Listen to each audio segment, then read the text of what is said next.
ALCS and NLCS predictions. So we got the NLCS starting tonight. I'm going to give you my winners for both series, for the entire series. So the Mets-Dodgers starts this evening at 5:15 p.m.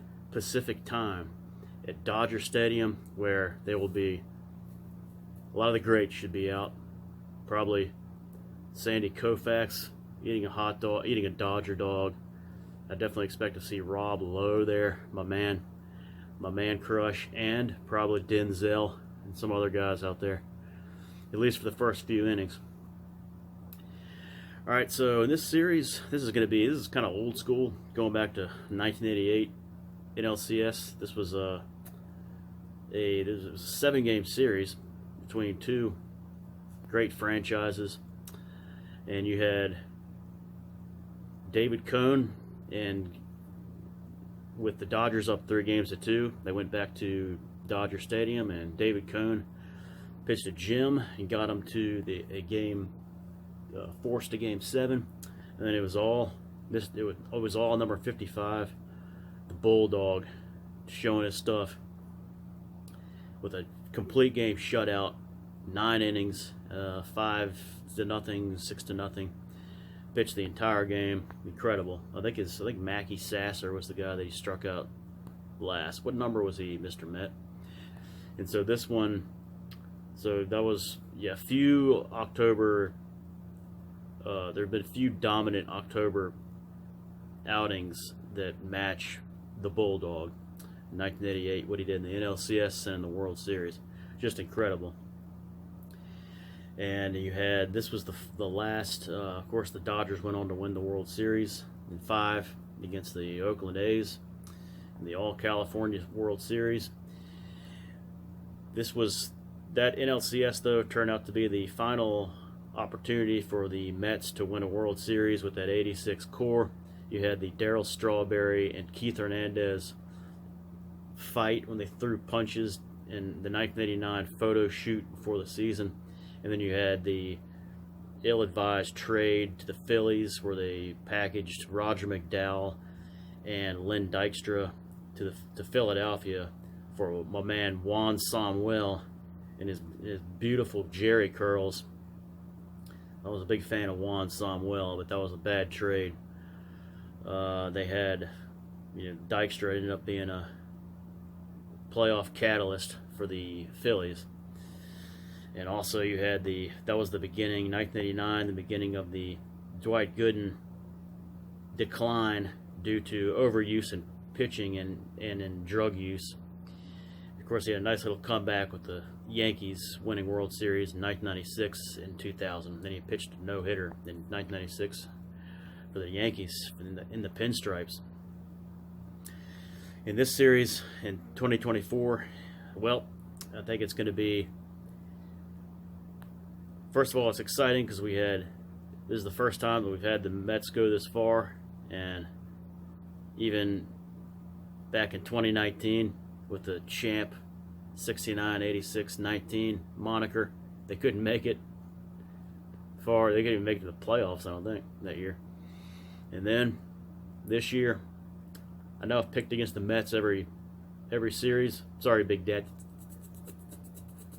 D, but I gotta pick I'm gonna go with the Dodgers here. It's gonna be kind of like '88. So this is gonna be a 6-game series. Most teams have been able to get the Dodgers, kind of get them to the brink, and I think the Mets can do the same. But it's gonna be a 6-game series, and we're gonna have the LA Dodgers getting back to the World Series for the first time since the Asterix 2020 champion. So it's going to be Dodgers to the World Series. In the American League for the ALCS, we have Cleveland and New York. So this is a rematch of 1998. So we had 26 years ago, the 1998 World Series, the beginning of the Jared Wright. Looked like he was going to be kind of good for Cleveland. Remember him, Johnny? And boy, that was a loaded Cleveland team. And the Yankees team that year was one of the best in MLB history. They were a dominant team, but they didn't have like a lot of dominant like big name players that year. So they didn't have like Clemens wasn't there yet. It was David Wells ended up being the MVP of this World Series. It was just an incredible mix of homegrown talent and manager and coaching and pitching and bullpen. However, the Indians that year, they were definitely a more loaded lineup, but they took a 2-1 lead back to they split 1-1. They stole one at Yankee Stadium, then they won Game 3. And then I think, was that the game that Knobloch had the Theo Mai would remember this. He had some kind of blunder. It was on the field. He had some stupid like brain fart where he didn't pick up the ball and argue with the umpire or something. I think that's what it was. And the Indians scored a run or something, blew the game. Nobby choked on that one, his first year as a Yankee. So you got that happened. Then the Yankees pushed it to, they got it to a 6-game series. So the Yankees ended up winning in 6 games. So Cleveland had them there, a little worried there, up 2-1, but the Yankees ended up winning.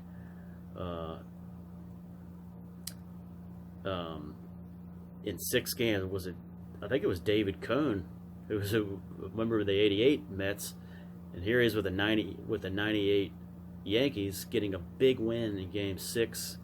Was it? I think he got a big 5 or 6, but El Duque was big in that series too. He got a big win in like Game 4, and of course David Wells was 2-0, got the most valuable player. I think Antoine Pettit was like 0-1, didn't do that well in that series, but it's a hell of a win for the New York Yankees to capture the American League pennant and then take it to the World Series and sweep the Padres. Old Hoffman gagging. So got a couple of old rematches from the past, and this series it's got to be Judge blows. And he's going to continue to suck in this. And I think the reason I talked about why the Indians will beat the Tigers is because of that deep, all those arms, those pitching arms. And this is what's going to happen in this series. This is like the worst matchup for the Yankees because I'm going to take the guards in 5. I'm going 5 games. I think it's going to be 3-1. Yankees are going to be looking to get the series back to Yankee Stadium, get some momentum for 6 and 7, and they're going to gag in Game 5. Judge is going to be like 0 for 3 with a walk, and that in the last game, whiff a couple times because he whiffs 34% of his career postseason at bats. So yeah, he sucks pretty bad, and so the Indians are going to get to the World Series, try to break that 76 year drought. And they'll get back for the first time in 8 years when they lost the Cubs in 2016. And we're gonna have, so I'm saying Cleveland in 5, boys. So Cleveland in 5, Dodgers in 6. It's gonna be a rematch of the 1920 World Series, where you had the Cleveland Indians and the then Brooklyn Robins in the World Series, and it was Cleveland. It was the year after the Black Sox scandal. It was right before the Yankees started their dynasty with Babe Ruth, and it was the Indians winning the World Series and doing it in memory of Ray Chapman, who died during a game in 1920 after he was hit by a pitch and died on the field.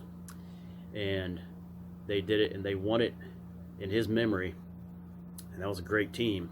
They had Joe Sewell on that team, the Hall of Famer. Look up his strikeouts to at-bats ratio. Incredible ratio. Great second baseman in the Hall of Fame. He it was impossible to strike out. They also had the incredible Tris Speaker, one of the just the most incredible player, most doubles all time, up there, and like number 4 in hits all time and batting average, a lot of batting titles. The great Tris Speaker. And I think they may have had Ed Delante on that team, but the Brooklyn Robins were not bad either. They had the great Hall of Fame manager Wilbert Robinson, and they had Zach Wheat, also a Hall of Famer. Zach. And the Robins could not win, but it was an incredible World Series. It was a World Series where they saw 3 firsts. One was the first World Series Grand Slam. Forget who hit it. The first World Series home run by a pitcher. Forgot who hit it. And the first triple play in a World Series, it was an unassisted triple play by Bill Wamgantz, I think it's how you say his name. The only unassisted triple play ever in a World Series. And it was the Cleveland Indians winning their first World Series. Their second would be 1948. Maybe their third will be 2024. So that's my predictions for the ALCS and the NLCS. I got the New York 9, Big Daddy's team, losing to Bolts' Dodgers. And I guess Darth's Dodgers. Depends. No, he's a Giants fan. We'll go down in 6 games, and it will be the Indians triumphing over the Yanks, the Yankees, as Becky calls them, or as Brett calls them, in 5 games. So it's going to be Dodgers. It's going to be the LA Dodgers taking old Cleveland in the 2024 World Series. This is General Peters picks for the League Championship Series. And one more thing, it is Horror Fest Night 3. So this would be a good opportunity to watch a Frankenstein film in honor of Aaron Judge, who looks like Frankenstein, swings like Frankenstein in October, and he sucks. Peter's out.